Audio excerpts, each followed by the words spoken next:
Salamo fahadimy ambizato. Fanomezam-boninahitra an'Andriamanitra no ny asany mahagaga tamin'ny itondran'ny Israely nivoaka avy tany Egipta. Miderahany Jehova miantsoa ny anarany, atao fantatra any amin'ny firenena ny asany, mirao azy, mankalaza azy. Saintsai no fahagagana rehetra ataony. Atao voreareanareo ny anarany masina. Aoka hifaly ny fony izay mitady an'i Jehova. Mitadiava an'i Jehova sy ny heriny, ka tsy sao mandrakariva ny tavany.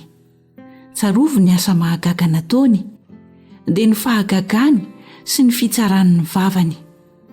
Ry taranak'i Abrahama mpanompony, dia ianareo olom-boafidiny taranak'i Jakoba. Jehova, izy no Andriamantsika, manerana ny tany rehetra ny fitsarany. Mahatsiaro ny fanekeny mandrakizay izy, dia ilay teny izay voadidiny ho an'ny taranak'arivo mandimby. Eny, ilay nataony tamin'ny Abrahama sy ny fianianany tamin'ny Isaka, izay nahorony ho lalàna ho an'i Jakoba sy ho fanekena mandrakizay ho an'i Israely. Ka nataony hoe omeko anao ny tany Kanana, olovoanareo voazara amin'ny famolaina. Fony mbola olombitsy izy, eny, vitsy sady vahiny tao. Ary nifindrafindra tany amin'ny firenena sy nifindrafindra fanjakana ho amin'ny firenenkafa. Tsy nisy navelany hampahory azy, ary nananatra mpanjaka izy noho ny amin'ireo hoe aza manendry ireo voaosotro, ary aza manisy ratsy ireo mpaminaniko. Dia niantsony mosary ho amin'ny tany izy, notapahany avokoa ny mofo rehetra izay toanaina. Naniraka lehilahy aloha azy izy, Josefa namidy ho andevo. Nampijaliany tamin'ny fatorana ny tongony, nogadrany vy izy, mandra-pahatonga ny fotoana ahatanterahany teniny. Nizaha toetra azy ny tenin'i Jehova. Naniraka ny mpanjaka mba hamaha azy. Eny, ny mpanapaka ny vahoaka mba handefa azy.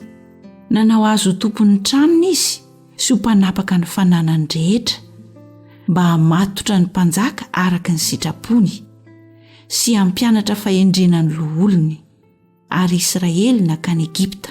Eny, Jakoba nivahiny tany amin'ny tany Hama, dia namaro ny taranaky ny olony ho be indrindra izy, ka nampahery azy noho ny fahavalony. Nampiova ny fony reny hankahalan'ny olony izy sy hiendriny mpanompony. Naniraka ny Mosesy mpanompony sy Arona izay novidiny izy, ary izy ireo nanao ny famantarany teo aminy sy fahagagana tany amin'ny tany Hama. Nahatonga aizina izy ka nahamaizina, ary tsy nandany teniny izy ireo. Nahatonga ny rano nora izy ka nahafaty ny hazan-dranony. Nisy isaona betsaka ny taniny. Eny, na dia hatrao an-trano fandrin'ny mpanjaka ny aza. Ny teny izy dia tonga ny lalitra betsaka sy ny moka teny amin'ny faritany rehetra. Nahatonga havandra ho solon'ny ranon'orana izy sy afo midedadeda teny amin'ny taniny. Namelo ny voalobony sy ny aviaviny izy, ka nanapatapaka ny hazo teo amin'ny taniny.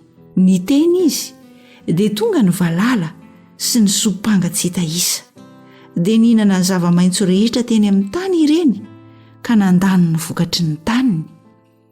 Ary namelo ny lama-to rehetra tany amin'ny taniny izy, dia ny voalohany ainy rehetra. Ary dia nitondra ny olony voaka izy, sady nampahazo azy vola fotsy sy volamena, ary tsy nisy nangozohozo na dia iray akory aza tamin'ny fireneny. Faly Egipta tamin'ny nahalasanany, fa efa nahazo azy ny fahatahorana ireo. Namelatra rahona fialokalofana izy, ary afo fanazavana noho ny alina.